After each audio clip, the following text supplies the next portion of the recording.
You ask Tiger to solve.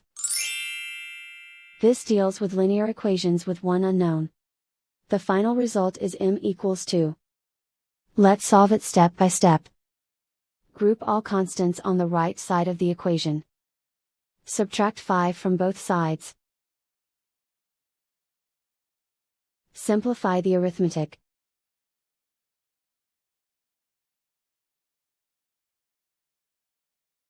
Isolate the m. Divide both sides by 6.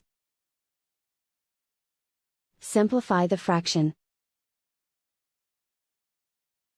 Find the greatest common factor of the numerator and denominator. Factor out and cancel the greatest common factor. And so the final result is m equals 2.